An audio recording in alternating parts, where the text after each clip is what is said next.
losing my dad was the hardest thing that I've ever been through in my life. And so nothing else will ever compare to that. So when something happens, like a relationship ends or a job opportunity closes or whatever it is, like what I always tell myself is this is not the hardest thing you've ever been through. And if you can make it through the hardest thing that you've ever been through, then you will make it through this as well. And it's just going to be time.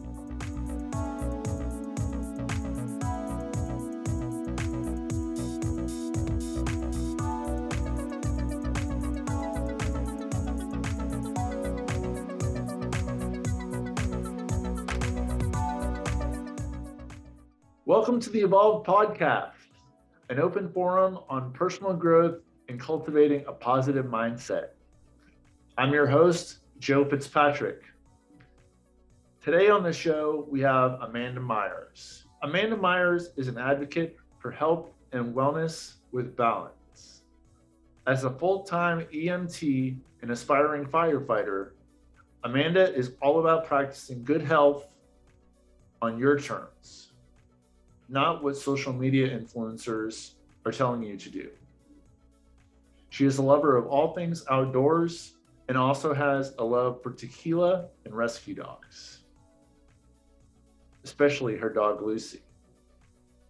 Prior to beginning her work as an EMT, Amanda worked as a massage therapist as well as a yoga teacher with 500 hours of teacher training. In addition to her work as a yogi, she has a background as an endurance runner, completing several ultramarathon races. And she recently started CrossFit to add more strength training to her workout routine. She also has worked as a personal trainer and health coach, and she still teaches good health tips to the people in her community she serves as an EMT. I met Amanda back in August of 2020 when I was a guest on her podcast, The Rising Summit, which I shared in the second episode of this podcast. Since then, Amanda has become a great friend, and she is someone who shares a lot of the same values of this show. So without further ado, here is Amanda Meyers. Let's go.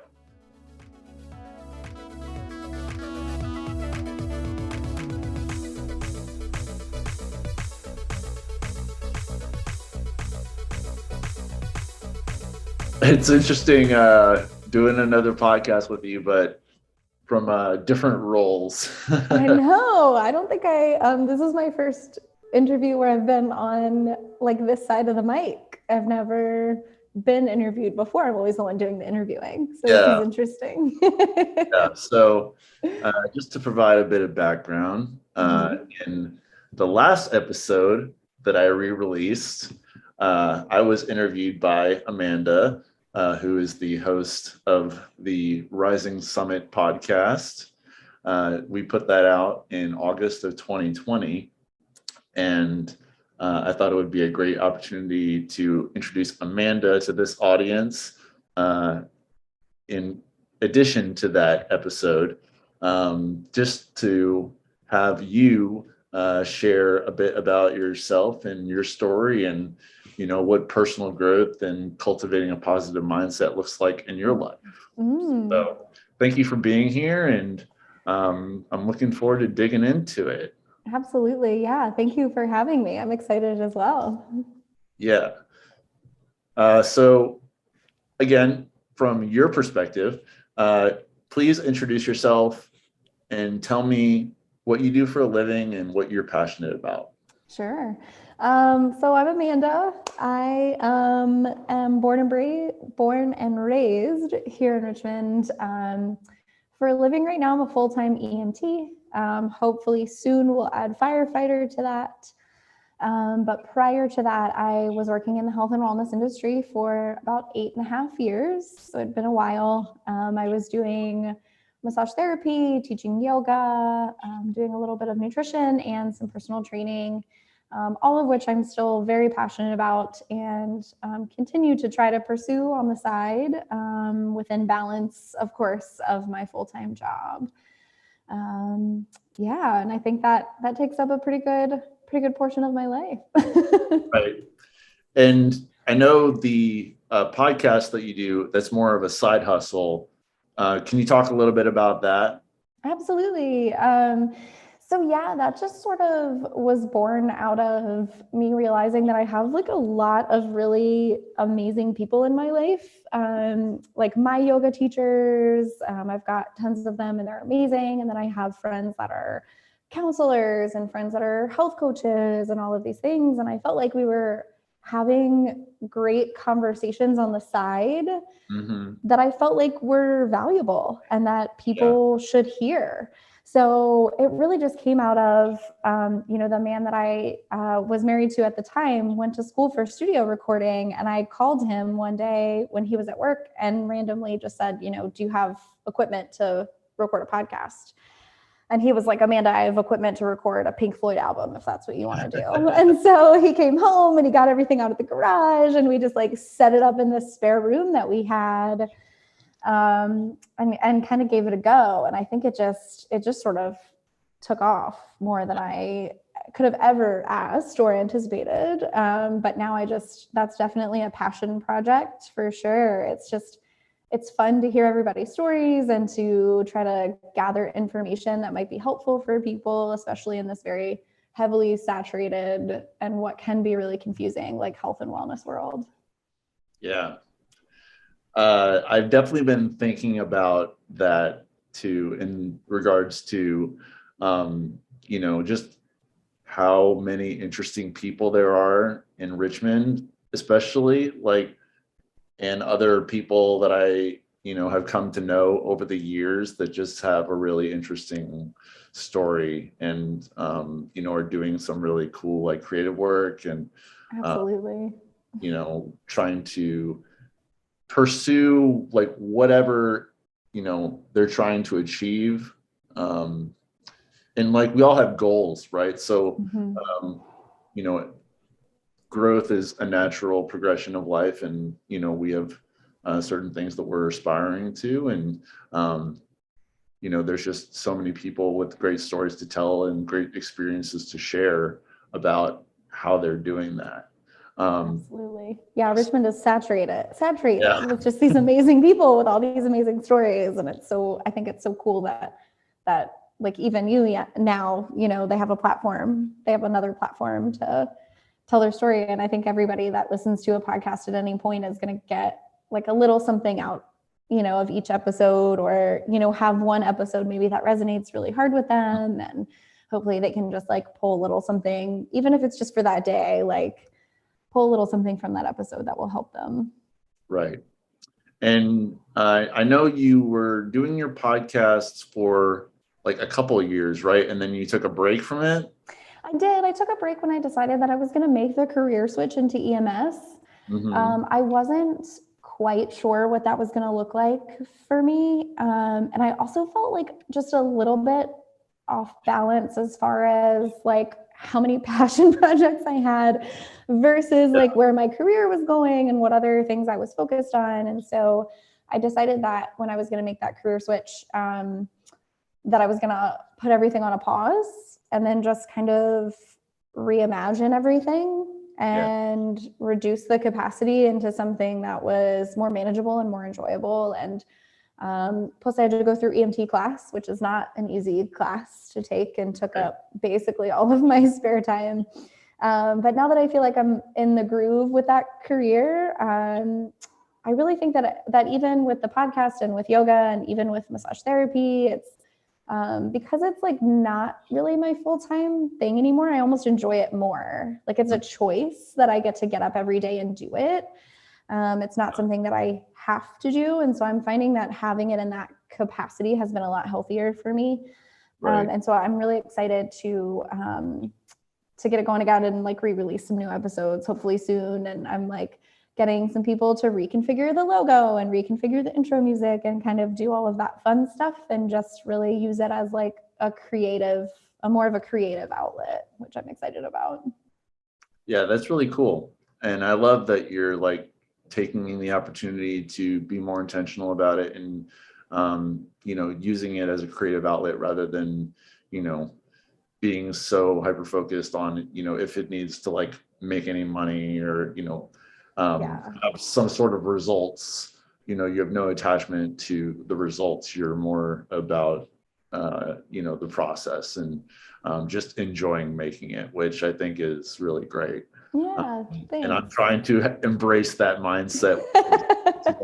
I will say you probably have to with the podcast. It's Yeah, not, yeah, these are not like money making things. They're yeah, definitely passion yeah, projects. Yeah, for sure. But not that there's definitely not potential for that. But yeah, there's something about, like you said, like not being attached, which is what yoga teaches us anyway, right? Is like not being attached to the results. Trying right. to apply that concept to more things in my life anyway. And I think it does help us, like when we kind of let go of that, we enjoy the process a little bit more. And I think that's kind of what's happening with it, which has been fun, a fun development. And not being so attached to the results makes me, I feel like more playful with it. Like even with the logo and the intro music and stuff, we're being a little bit more playful. And so I'm really excited for that to kind of roll out. It's been really fun.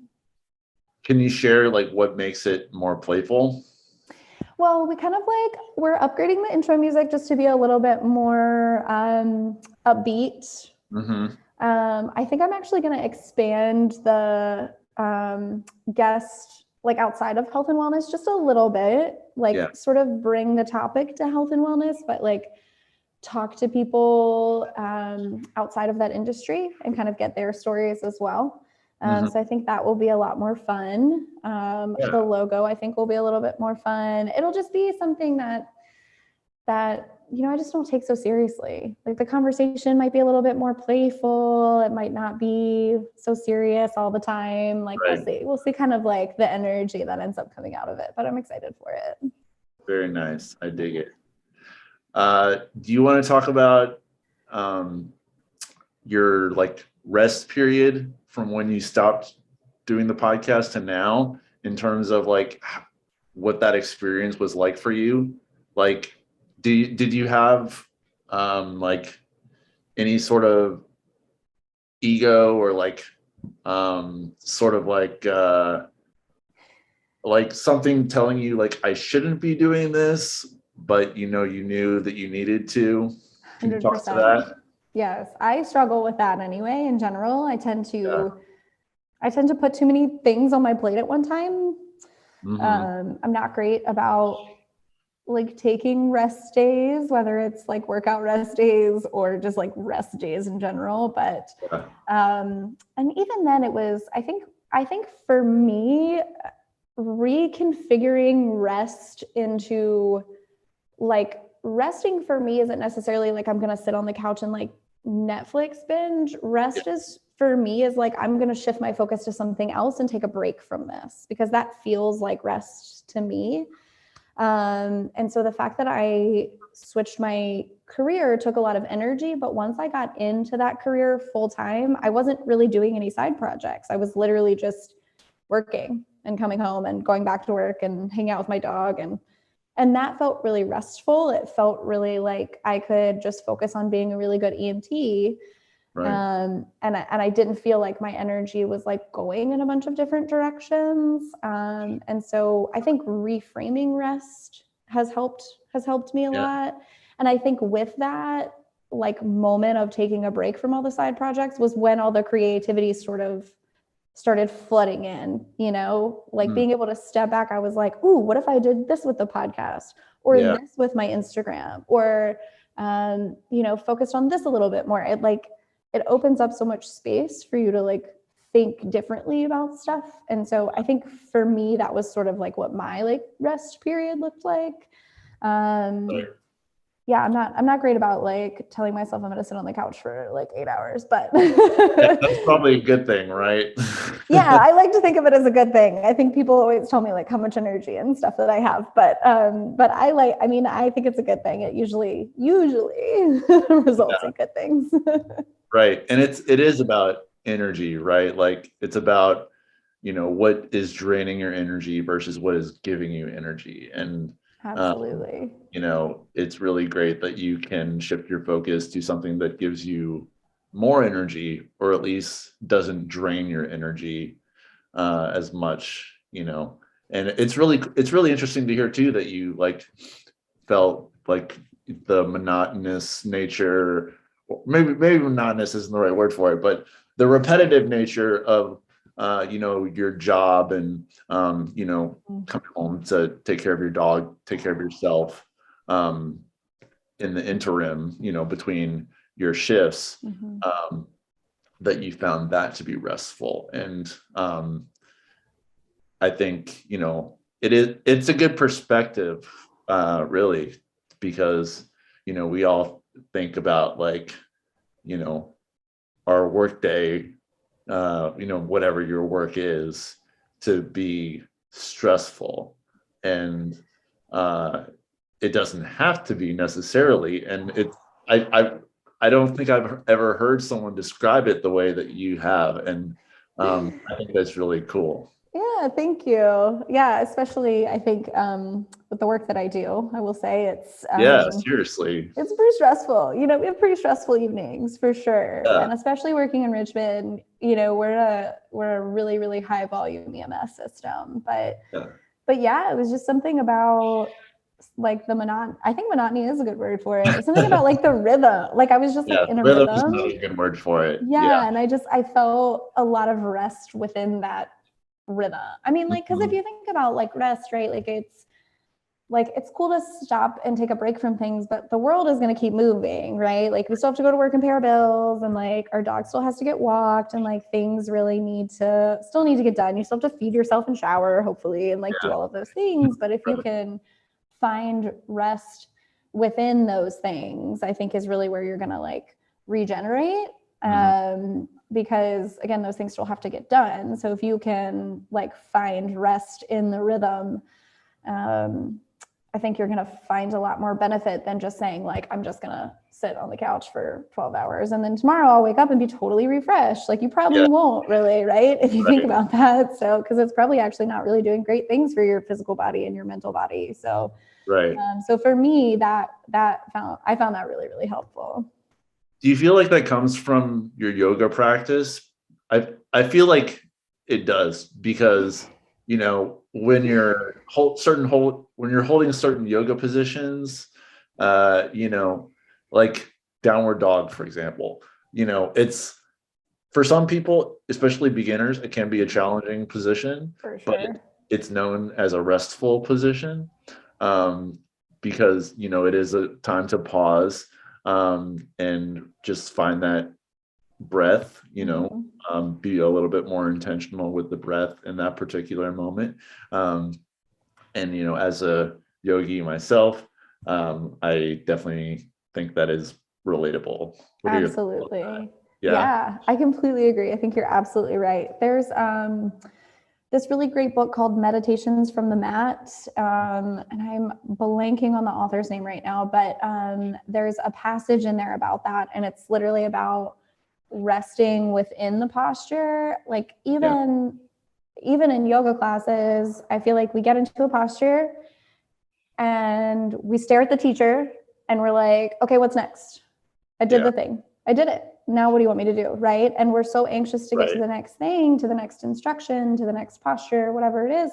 And that's sort of like that's sort of how we live our life too. We do the thing, right? Yeah. But when we graduate and we go to college and then we graduate that and then we get married, and like, it's always like the next thing. But even in that passage in Meditations from the Mat, it's all about like resting within the posture. So I think that's such a great comparison, Joe. Like that's exactly what I found in that rhythm. I was just like resting in my posture of going to work and coming home and spending time with my dog and with myself and then getting up and going back to work. That was me like resting in the posture for a little while. And I'm trying to carry that energy forward, even as I add a couple more things back to my plate. I'm going to try really hard to like maintain that same energy. Yeah. And it is a practice, right? Like it is something that you have to work on every day.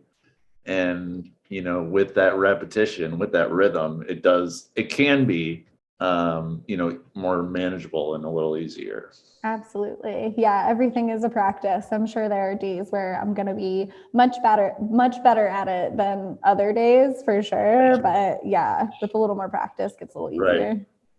And you mentioned your passion projects earlier. You have a lot of passion projects. I So, do. what are those things that you're passionate about? I would say in general, I'm just really passionate about health and wellness. I'm passionate about it being easy and accessible and incorporated into people's life.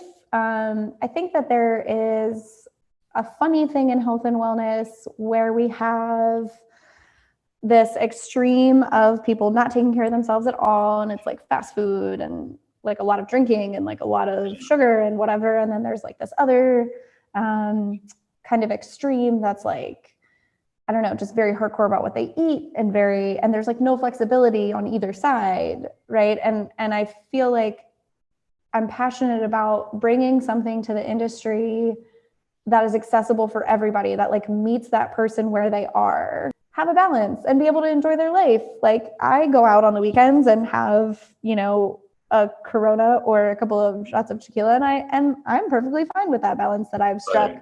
because most days I'm eating really well and I'm getting a lot of exercise and I'm drinking a lot of water. So if I decide that I want to go out and have a beer with my friends, I don't feel guilty about that at all, Right.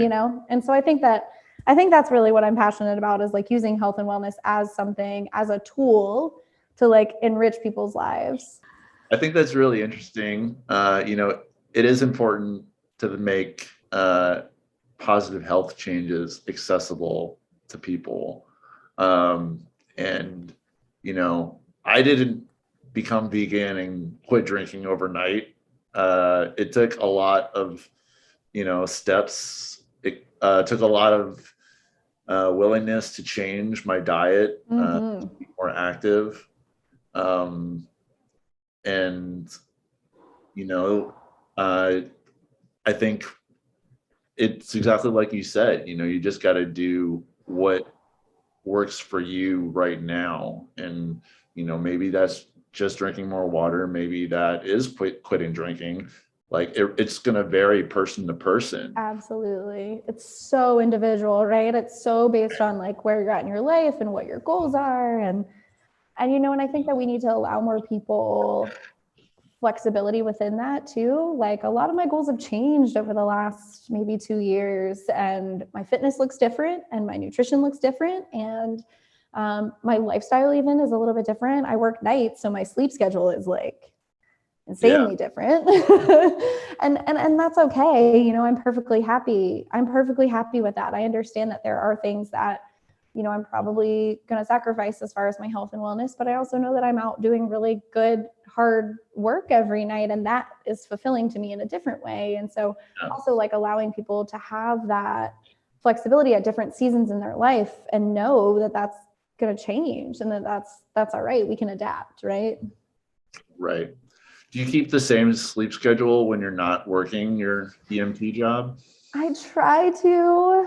I'm a little bit off it today because I've been on vacation since Thursday, because I went out of town with my girlfriends this past weekend. And so because I was like traveling with them, they sort of got me back on a day schedule very quickly. And so I'm drinking coffee right now, even though it's 6:30 at night, because I'm going to try really hard to stay up until like maybe 4 tonight, and then stay up all night tomorrow night, and then I have to go back to work the next night. Yeah. So I'm trying to flop it back right now. But for the most part, I try to keep it at least like pretty similar, just to avoid that like flop back and forth. I find that helps me a lot. Yeah. Yeah, that's definitely challenging. Are you allowed to sleep at all while you're at work? Depends on how busy we are. We have Richmond runs a very weird system where we don't have a station. So we're actually in the ambulance all night, driving from call to call. And if we don't have a call, we just go park the ambulance in whatever neighborhood we think the next call is going to come from. So if we get a few minutes, we can like lean the seat back and take a nap in the ambulance.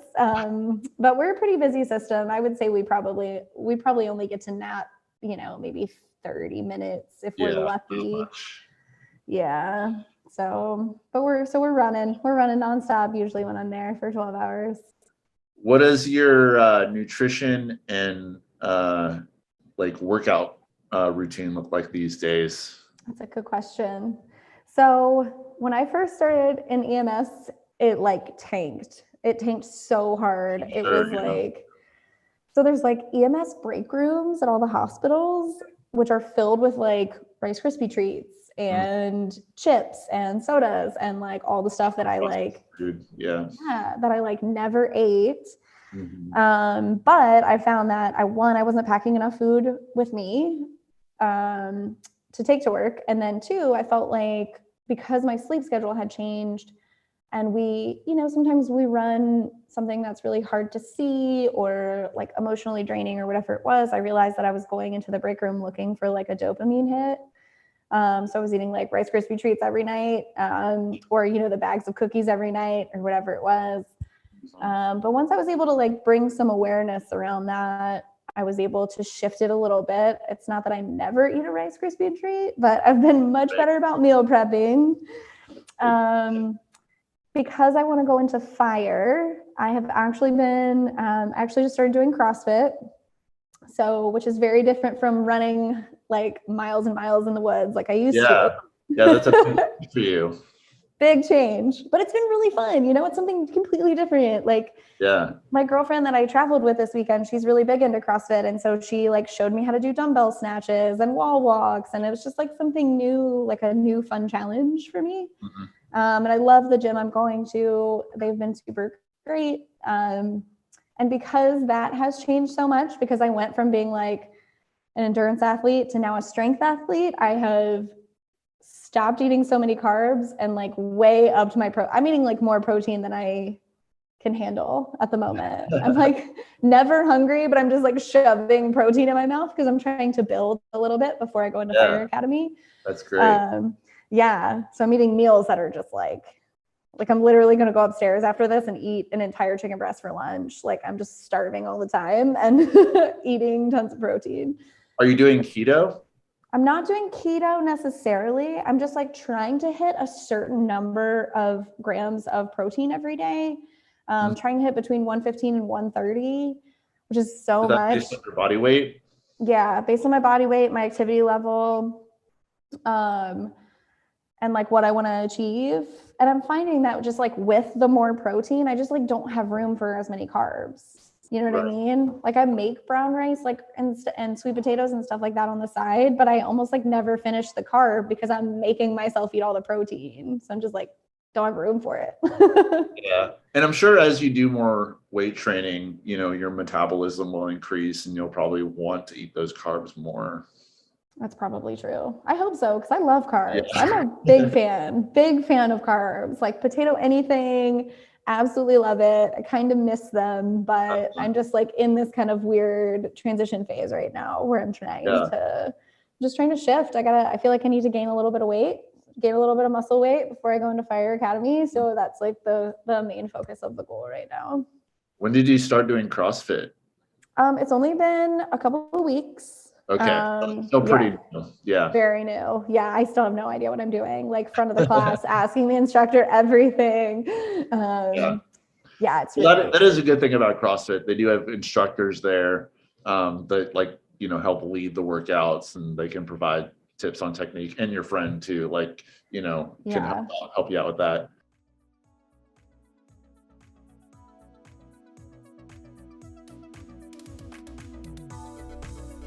Hey guys, brief pause in the episode to tell you about some of the great businesses that support this podcast. First, we got Weight Train. Use code EvolvedPodcast to get 10% off all Weight Train and Athleticity gym gear and apparel. No matter what you need for your workouts, they have the gear to help you get it done. And if you don't see something you want, email them at team@weighttrain.com and they will take your requests for new products. Visit Weight Train for all your gym gear needs. Next is True Nutrition. Use code EvolvedPodcast to get 5% off all nutrition supplements. I'm personally a fan of their soy isolate vegan protein powder, available in a variety of flavors and strengths, from light to heavy. They also have non-vegan protein powders if that's not your thing. I personally recommend the cinnamon bun and toasted coconut flavors in the heavy strength, and I add them to waffles, oatmeal, protein shakes, and ice cream. They're delicious. Check out their wide range of supplements at affordable prices that are third-party tested and verified for content quality. They are able to provide such great prices because the supplements come direct from the manufacturer without any marketing gimmicks or fancy labels. Visit truenutrition.com to supplement your workouts and your nutrition. Last is Hate Brand Goods. Use code EvolvedPodcast to get 15% off all Hate Brand clothing and accessories. Their goat shorts and shirts are the most comfortable clothing I've ever worn, and they have the coolest designs. However, their clothing drops are only available in limited quantities, so get your favorites while you can, and be on the lookout for other drops that you're stoked on. Visit thehate.com, spelled HVIII, for clothing to remind the world that you're not dead yet and you're ready to kick today in the dick. Back to the show. I did a vegan strength training and nutrition program from, I started it in February of 2021. Okay. And that was really great for me because they gave me a customized nutrition plan. And, I had a coach who I worked with on improving my technique in strength training. That's awesome. And she was also supportive of me wanting to do more cardio in terms of like running and biking. I have since scaled back the running significantly to the point that I barely run at all anymore. Oh, it didn't take long, but, huh? You no, just were like, but I still love to ride my bike. So that and yoga is primarily my cardio. Perfect. And then I do strength training like 3 to 4 times a week. And That's awesome. I've definitely been able to cut down on a lot of body weight. I lost 50 pounds doing that program. That's amazing. That's so much. Yeah, and I've been able to put on some muscle mass too. And I definitely feel a lot more confident in myself, and I feel so much better in terms of my overall health and wellness. That's incredible. It makes such a difference, doesn't it? Like, it really does. Yeah. I mean, like I said, it's just like this, you just got to find where you're at right now, right? And figure out what makes you feel good. My next couple of months is going to be this weird balance between how many CrossFit workouts can I do? And I'm also signed up for the half marathon, so I have to train for that. Okay. Yeah. And I bought a Peloton a couple months ago, which I'm obsessed with my Peloton. I love that thing. So it's going to be a balance between like all of those things. And of course, yoga, trying to get in there. I think I'm going to end up probably starting to pull some 2-a-days just to get ready for Academy. But yeah, I'm loving the extra weight training right now. I don't think I've ever felt as strong as I do right now, which has been amazing. You're right in that first like 3-week high, you'll definitely enjoy it a lot more. And I know with CrossFit, like it's all about the community as well. My sister-in-law, she's a big fan of the CrossFit community. Cool. Out in Las Vegas. Oh, nice. So different vibe there, but a lot of the same activities and the similar culture in terms of CrossFit. Yeah, absolutely. Yeah, so that's really cool. Yeah. What would you say is your why for doing what you love and working at developing that skill? That's a good question. I guess I have sort of one main why that has like been this thread through my entire like health and wellness and now into my EMS career. I had sort of a crazy childhood. Actually lost my mom when I was 14. She was like a very hardcore alcoholic, didn't really take care of herself. And then my dad had non-Hodgkin's lymphoma, actually lost him when I was 17. So like just a lot of turmoil, a lot of moving around, a lot of trauma to deal with, that sort of thing. I think that is what initially projected me into, like, I knew I wanted to go healthcare. At some point, I took a turn towards the holistic side of things. Right. And so I think that's how I originally got into massage therapy. And then from massage therapy came personal training and yoga and health coach and all of those other things. Mm-hmm. Once I was in that position, I realized that I love being able to help this specific population with their health and wellness, but there was also this population that is missing, like, that I wasn't able to reach in health and wellness. It was like this population that, you know, lives in not great neighborhoods and they don't have access to foods because of food deserts, and they already have, you know, bad health to begin with, and like our healthcare system hasn't taken care of them and that sort of thing. And I really had this moment of that population is the population that I relate more to, because I had so much trauma and grew up, you know, pretty poor and that sort of thing. And so I realized that I wanted to help the population that I had more relation to. And so I think that's what pushed me towards EMS. Now I feel like I'm able to actually like go out into a community that like a lot of people probably wouldn't be very comfortable working with. But I can go out there and help them. And I'm finding, you know, it was a weird balance at first, but now I'm finding that my background in health and wellness is helping me a ton with this, you know, being able to go out and talk to people about drinking more water or moving their body in a certain way, like even just because of like chronic health problems that they have, has been really great. So I think to come back to your question, I think my why has always been that I'm really passionate about health and wellness because of everything I saw when I was a child. And I'm just like moving through my life and trying to find different ways to express that and to help people and to bring it into their life a little bit more. Because I know it's been hugely beneficial for me. And I sort of like wish it had been more popular, like when my parents needed it. Seriously, you know, right. Like our parents' generation was like not doing any of this stuff, right? And so Not much, yeah. So I think that's sort of like where it all stems from. And I hope that I like articulated that okay. But I would say that that's my why for sure. It's like, it's always just been my motivation. It's, you know, I think so much of what we do is from where we come from. And I've sort of like tried to figure out how I can take where I came from and use it instead of just carrying it. So now I'm trying to like use it and push it out into the really the world. love that. How can I use it instead of carrying it? Yeah.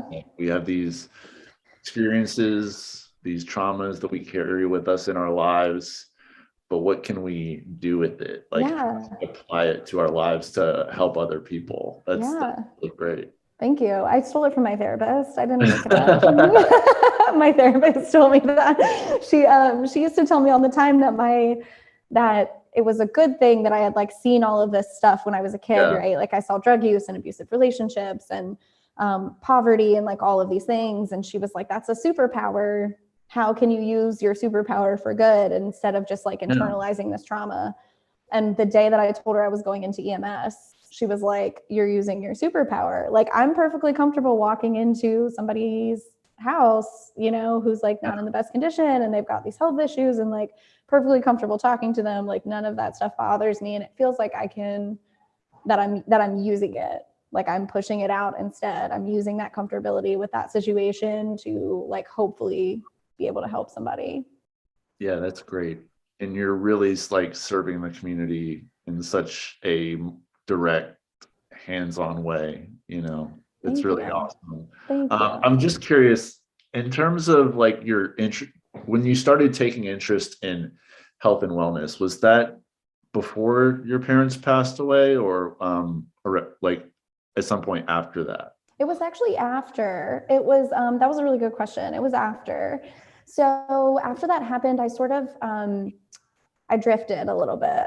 I mean, not a little bit, a lot. I drifted a lot. And I definitely had a phase where I wasn't taking care of myself. I was like partying a lot and stuff. And I'd like gone to one semester of college and then dropped out and like wasn't sure what I wanted to do. I randomly got a job at the front desk of a massage MD, just because it was like a job. Like I didn't care about massage or whatever. I just was like, whatever, they're hiring, maybe I'll work at a spa. This might be okay.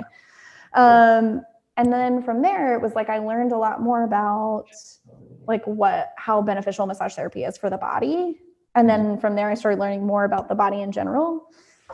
And then I would say that something that really carried me through, like when I decided that when I had my moment of like, I'm not going to party and act like this anymore. I need to like get it together and like take care of myself and figure out what I'm going to do next. I started running, and running really like running changed everything for me, for sure. It gave me like exactly what I needed to refocus.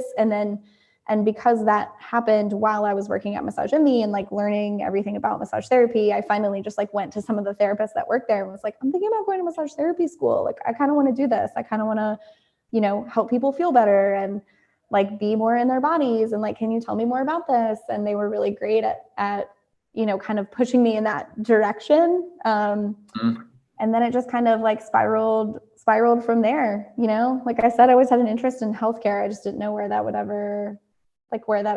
was a kid, it was always like, I want to be a doctor, but then you go through things and life lands you in a different place and you have to, like we talked about earlier, you got to adapt. So, so yeah, that was sort of how I ended up like being pushed towards the health and wellness. So at that point in your life, you weren't thinking like, I should be a nurse or I should go to medical school, that type of thing. You were just looking for something, I guess you said you weren't looking for something directly related to the medical field. You were just looking for a job, and Massage Envy was hiring. Like, did you even consider like that, it was related to the medical field at all? Nope. I still thought maybe like I would one day like go to nursing school. Probably that was sort of always like, because like I said, when I was a kid, I was like, maybe I'm gonna be a doctor. Like I want to do something medical. And then I got older and I was like, oh, maybe I'll go to nursing school. Like eventually, like when have decided that I don't want to like party and wreck my life anymore. But it was like not really on the radar. And then Massage Envy was literally just hiring. I never connected that like healthcare and something like massage were related. I had never put those two things together until I started working there and realized how related they were, and how beneficial massage therapy is for you. And so I think that is ultimately what turned me a little bit towards like the holistic side of things. And then how did you transition to becoming a yoga teacher? I think yoga, I'm trying to think of where yoga was. I think I did personal training first because I was always like from the running, I ended up like trying to go to the gym and do some strength training because I kept hurting myself because I was like running and not doing any cross training because I didn't know what I was doing. And so I started doing some cross training. And then I was like, oh my God, my body hurts because I'm so tight because I don't know what I'm doing. And then I started taking yoga classes. And then it was just one of those things where eventually I was like, I feel like my clients could use this. I feel like I could use a deeper understanding of this. Like I was sort of popping in and out of studio classes, but I think I'm going to do a teacher training. And this one just like started at the right time and it was the right price and it was in a good spot. And I was like, that sounds good. And then I kind of just stumbled into it. And then I remember the first day, like Yogi J. Miles was my teacher, is my teacher, forever my mentor. He was like, have you ever taken my class before? And I was like, no, I haven't. I don't really know what I'm doing here. It just felt like the right thing. So here I am. And so I think that was like, it just felt like the next thing to do, to have all of the pieces of the puzzle. And it was the best thing. I will say that was like the best thing I ever did for my life. Not just for like being able to teach yoga, but for my own practice. That was the best thing I've ever. And then I went on to do my 300 hour. And when I wasn't even really like teaching yoga, I was like, I'm just going to do my 300 hour because I love like studying it and getting to know the practice better. That's really great. Yeah. And sort of going back to running a bit, I just want to share a bit about my experience. It's very relatable to yours. I was doing a lot of partying and drinking, and I wanted to be healthier, and I saw running as one of the ways to start doing that. And it was a rough start, to say the least, but it did help me with I think practicing presence, and making progress by putting one foot in front of the other, and just sort of just doing what I could to try and make better habits. And I think by doing that, it created the neural pathways, literally, to allow me to make those decisions later down the road, to continue to make better choices and make healthier habits. Absolutely. I love that. I think running is such a catalyst for that. Yeah. But it's so underestimated, right? Because it's free, it's accessible.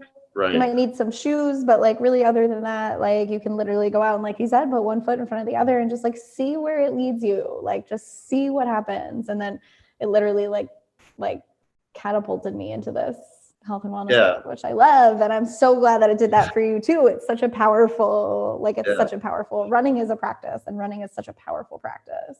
Yeah. And some people don't even use shoes. They just run barefoot. Oh my gosh. Yes. I went through a phase where I was doing the Vibram things. I ended up, I think I ran a half marathon in them once. And then once I got up to like marathon distance, I was like, I can't do these. I need some pads. I need some pads. Yeah, it's not for everyone. But you said you were doing a half marathon again this year, right? Is that the Richmond half marathon? Yeah, I'm going to do the Richmond. I think I'm going to try, since my fitness goals have shifted a little bit, I'm not doing so much distance anymore. I think I'm going to try for a sub 2 hour, which is really fast for me because I'm not a very fast runner. So I've been doing a lot more like speed work and things, which is actually tied in really well with all the strength training stuff instead of just going out and, doing like high volume.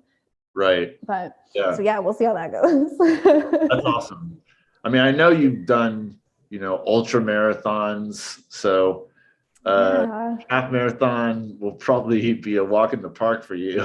Thanks. When was the last race?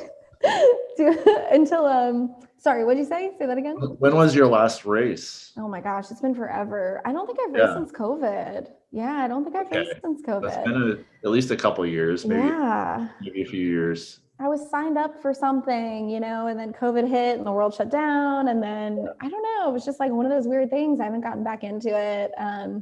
My little brother is trying to convince me to do another 50K at the end of the year, but I think it's the same month as the half marathon. So we'll see if I end up pulling that out of my hat and just like trying it. But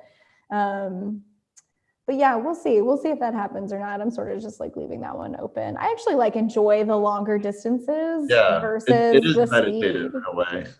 Yeah, I love it. And they're always like out in the mountains and it's super quiet and you're kind of like running by yourself. And I tend to like enjoy that type of race more than like the road marathon environment. And I'm just slow. I can run for hours, but like, don't ask me to run fast. So the half marathon is going to be challenging because I think to hit a sub 2, I think we have to run like a 9:15 average for the entire thing, which we'll see if I can do or not. I don't know yet. What's your average pace usually? It's usually more like a 9:45. So it's not too far off. And I think the challenge will just be doing it 13 times in a row. You know what I mean? You have to like maintain that. Yeah. Well, you're much faster than me. Thanks. I usually average around 10 minutes per mile. I have, since I will say, since I have been doing more strength training, I was able to shave off 30 seconds on a few miles when I was running. Awesome. Yeah, so my speed did go up a little bit, but strength training. Not much.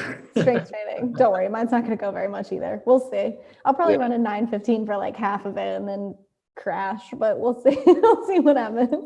I'm going to try to put the time and the effort in and train for it, and I think I'm going to like start running to CrossFit and then running home maybe.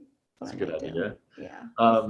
So when you do wake up, whether that's like early in the morning for your job, or on your off days, what's your morning routine like?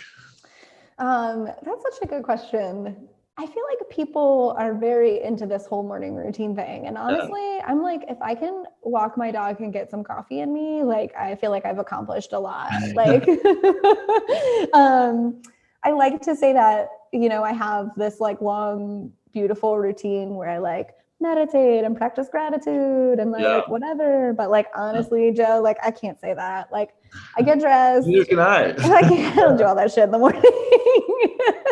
I am not, and especially because my schedule is weird. Like a lot of times I'm not waking up actually until, somewhere between like 1 and 3 in the afternoon. So like I get up and like the sun's out and it feels really bright because I work night shift. And then like, I do have to take my pup out. And so but I live on like the 4th floor of an apartment building. So it requires like getting up and getting dressed and like getting all of her stuff. And she has a ball that she has to bring everywhere we go. So she has to get her ball. And then we go and we walk and we throw the ball. And that's, like a half an hour. And then I usually come back and make coffee, figure out breakfast. And then honestly, from there, it's like, depends on the day. Like if I have to go to work, that day, it's like I'm probably like jumping on the Peloton to get a quick workout in and then showering, going to work. And like, that's really all I have time for. Yeah. Or if, it's an off day, I might like sit and eat my breakfast, like really quietly, or I don't know. It's just kind of depends on the day, I think. Of course. Yeah. But yeah, when you're not, working the same schedule all the time, or at least like, a more normal schedule, a regular schedule. It can be challenging, especially with the dog, as I've come to know over the past year. Yes, a dog will change it all, but yeah, I definitely have some days, I have some days where I'm great about it and I wake up and like on my off days, I'm like reading a sutra while I'm having my coffee. And like, I do sit in like the quiet and like try to, just like have a moment to like think about what's to come for the day or like have some reflection and stuff like that. And I have some days where I'm really good about that. And I love that I have time for that. And then I literally have other days where maybe I've worked a 12-hour shift the night before and I'm exhausted and I'm like drinking coffee and turning on Netflix because I don't have anything else like to do in that moment. And I just need to like turn my brain off and like sit still for a moment. Yeah. So yeah, I think it just depends on the day. It depends on where I'm at. I do think that it's always like, it always makes me laugh when I see like Instagram things where they're like, here's the perfect morning routine. Wake up, brush your teeth, walk your dog, practice gratitude, do yoga, work out, eat breakfast. You're like, how much time do you guys have in the morning? Exactly. Like, what are you guys doing? Yeah. That sounds all nice and everything. We're here to tell our audience there's no such thing as the perfect morning routine. Yay. Absolutely. 100%. Yeah. Your morning routine is whatever the hell you need to do to wake up and feel good about your day. And if that's like laying in bed for an extra 5 minutes or watching a Netflix episode of something or gratitude or walking your dog or whatever the hell it is, like do what feels good, do what's going to set you up for a good day. Absolutely. And like, don't feel all this, like sometimes I think adding all of those things like to your routine is just like pressure that you don't need. Yeah. You're not adding anything but pressure and tasks to your to-do list. Like, exactly. Nobody needs more of those for sure. Yeah. And, meditation and gratitude are great. And if you like, I can definitely speak very highly of those two things, especially 100%. because they've been very helpful for me. But is it practical to say you're going to do meditation and, gratitude every morning after you wake up? No, and that's okay. That's the thing is like, if you are going to do that every day, that's okay. But also if you're not going to do that, that's also okay. Like meditate, like you said, meditation and gratitude are amazing practices. Like you should have them incorporated somewhere into your life, but like maybe it's before you go to bed, or maybe it's like on your lunch break, or like, wherever it fits for you is fine. Yeah, it doesn't have to be first thing in the morning just because like that's what some influencer told you to do. It's like it's okay. Yeah, and walking my dog as well has definitely become part of my morning routine by necessity. It has to be because they have to go out. Time to go out. Yeah. They have to go out. Yeah. There is no way we're like getting out of that one. So that has to be a part of the morning routine. That's the one thing I do very consistently. Walk my dog and have coffee because I am a pretty big coffee drinker being on night shift. I'm a pretty big coffee drinker. So walk my dog, have coffee. Those are the only two things that are consistent. Everything else depends on what the day looks like, how I feel. Sometimes it's foam rolling because I'm sore from the workout, or, sometimes it's vacuuming because there's dog hair everywhere and I, don't want to leave it like that, or like, who knows what it's going to be. Yeah. Big coffee fan myself, even though I don't work the night shift. It's pretty great. It's pretty great. Coffee in the morning. You really do. After I've had my new vitamins and protein shakes. Good for you. Good for you. Yeah. When you're well, no, we already talked about that. What is an obstacle that you're currently facing or recently faced, and what practices do you use to cope with it? That's a good question. I know you and I mentioned this sort of maybe before this whole thing started, but I am trying to practice some patience. I'm waiting to hear from a department that might or might not bring me on, and that could change. Going into that department could change my life pretty dramatically as far as like schedule and pay and benefits and work environment and all of those things. And so I'm trying really hard to practice some patience around it, which some days I'm really good at, and other days I'm not. I would say my biggest practice with that is like when I'm feeling really impatient, I text all my EMS friends so that they can tell me that it's normal that they haven't gotten back to me yet. And that seems to calm me down. Like when I wake up and I'm like, oh my God, it's been 3 weeks. I haven't heard anything. What's the next step? Whatever. I text all my EMS friends and they're like, this is perfectly normal. You aren't going to hear from them. You've made it through the entire process. There's nothing left for you to do but wait. Like something about hearing that from them is really comforting. I bet. So yeah, so that's been helping a lot. But and some days I wake up and I'm like, it'll be when it is, right? I guess. And I feel totally calm. And then other days I have a meltdown and I call my friends and that seems to help. That seems to help a lot. Yeah. Patience is a virtue. It's not always easy, but it is important to practice that as well. And it's good to have a support system that you can lean on who has been there and, can help see through it. Absolutely. Patience is not my strong suit. I am a redheaded Aries all the way. And when I want it now. And I don't know why everybody else can't live their life this way, but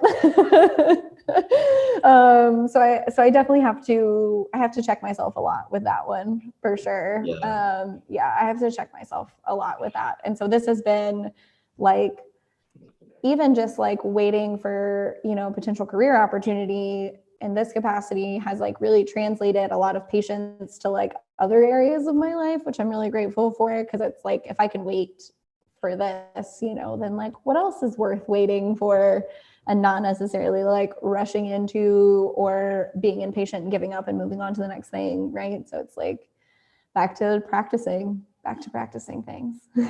Yeah. And, to that point, I've been sort of in a holding pattern, waiting on another job opportunity for myself as a video and audio editor with the company that I currently work for. And, it's been a long process, over 6 months now. And I hope that it really does work out because it would be a great opportunity and a great step forward in my career. But I have been putting in the reps with that as well, even prior to learning about this position, because, I moved to Richmond in 2016 without having the job that I wanted to have. You know, I had a job opportunity as a contractor, which was on a 6-month contract, the company. And, you know, I didn't know if it would be a permanent position or not, but, you know, it's what I had. And, you know, I had to work a few other jobs to, you know, make ends meet. And all while doing stuff on the side, like, you know, continuing to take photos, continuing to, you know, make video passion projects, and network it any way that I could. And I have made some really great connections over the years, you being one of them as well. And I have started to, I was starting to see, you know, potential for some job opportunities. And then the pandemic happened, and then those jobs went away. And so I've had to like recalibrate and refocus and just continue to work on my passion projects. And, you know, I'm starting to, you know, see more forward momentum being created again. So I'm just hopeful that all that work I put into, you know, developing those skills, and, you know, being patient, trusting the process, that it'll all work. It will all work out. And I know ultimately it will, but it's not going to be, it might not necessarily be on the timeline that I want it to be on. Right. Well, and I think that's such a funny concept too, that you say that, like, it will work out, but for some reason that concept isn't always, it's not always comforting in the moment. You know what I mean? Like, it's hard to, it will work out could mean that you get that job, or you get another great job, or like that this podcast takes off and you don't have to have a job at all and you just get to do the podcast forever. Like, it will work out, but like there's something about that that isn't always comforting in the moment, I think. And I think like I have definitely had to like recognize that I don't necessarily find comfort in that, and like finding other ways to find comfort and like trying to be patient, because I just, people are like, it's fine, it'll work out. I'm like, I don't know what that means. I need answer. I don't know what that means. Yeah. Like, well, to be fair, that is me, maybe call it a bit of wishful thinking, but I refer to it also as manifesting and, you know, trying to manifest the law of attraction in my favor. I love that. Yes. I do love some like manifesting energy. It's very like, there is something super, super powerful about it. I've been like ordering like firefighter stuff for a couple of months, like thin red line everything, like stickers and like whatever, just to try to like put them up around my apartment, you know, and like manifest that energy a little bit. So I do love a vision board. Yeah. Oh yes, I love the vision board. Vision boards. Yeah, I love that. I like a vision board too. I like seeing stuff. It feels like that manifesting energy, like you're calling it in, you know. Absolutely. I want to move towards closing down the podcast, but I have a few recurring segments for the podcast. The first is a mindset moment. Okay. So what is a quote or tip that you use that inspires you to keep going and stay positive despite personal hardships? It could be like a personal mantra, you know, just some words of encouragement, you know. I would say a big one for me, and this actually came up for me this morning, so maybe that's why it's like at the top of my brain, because I do think I probably have a lot of these, because I read a lot of books, you know, yoga books and yoga sutras and all of those things, and they all have little nuggets in them, right? But one thing for me, because I have so much trauma in my past, is when something feels really hard, I always tell myself, this is not the hardest thing you've ever been through. So I always, like, for me, losing my dad was the hardest thing that I've ever been through in my life. And so nothing else will ever compare to that. So when something happens, like a relationship ends or a job opportunity closes or whatever it is, like what I always tell myself is, this is not the hardest thing you've ever been through. And if you can make it through the hardest thing that you've ever been through, then you will make it through this as well. And it's just going to be time. My dad was the hardest thing that I've ever been through in my life. And so nothing else will ever compare to that. So when something happens, like a relationship ends or a job opportunity closes or whatever it is, like what I always tell myself is, this is not the hardest thing you've ever been through. And if you can make it through the hardest thing that you've ever been through, then you will make it through this as well. And it's just going to be time. Yeah, that's powerful for sure. You know, it definitely puts things in perspective. Yeah, absolutely. I think that's really what it's about, is just a perspective moment. You know, how big of a deal is this? Yeah. Let's stop and think about that. All right. Next segment is our PMA Warrior of the Week. Who is someone who inspires you to keep a positive mental attitude? Oh, PMA Warrior of the Week. I love this. Ooh, this is a good one. I have so many. I always like say that I have the most amazing friends. I'm so lucky I have the most amazing friends. I would say, to keep a positive attitude, I'm going to say my aunt. She has been my mom. I call her mom. She's been my mom since forever. And I do feel like every time even if she's like mad at me, like she was actually like mad at me recently, just like normal mom-daughter like stuff, like we didn't see eye to eye on something. And then the next day I was having a really bad day. And like really upset about like something that was like happening in my dating life or something. I don't even know what it was now, but, and she had like the nicest things to say to me, even though she was like not super happy with me in the moment. She like found something in her to be able to like tell me exactly what I needed and share a lot of love with me. And so I think the fact that she can like maintain a positive attitude, even if like we aren't super happy with each other in that moment, is really inspiring to me. And it just like makes me remember that like underneath all of it, like all of the whatever bullshit we're upset about in the moment, like there's still a great relationship there. So I'm going to say my aunt. Her name is Sandy. She's the best. Sandy rocks. Sandy rocks. Last is good food, good mood. What is one of your go-to meals that helps you feel your best? I probably should shift away from this one because I'm not an endurance athlete anymore. But when I was an endurance athlete and I had a long run in the morning, I would make potato tacos. So I would make red potatoes with all this taco seasoning and then put all the regular taco things on top and like wrap them in a tortilla. So it was like carbs on carbs on carbs. Yeah, you need a little more protein in there. I know. I guess I could like add some chicken to it, but there's something so good about just having potatoes wrapped in another carb. I love them. Potatoes are a great comfort food, and I know that they're very good for you. They are. They can be. Yes. I love them. I'm not giving them up just because I'm switching to protein. I'm still going to eat potatoes. I love them. Where can people connect with you if they want to follow on your personal growth journey? Oh, so I just went through this phase where I redid my whole Instagram and I deleted everything that was on it.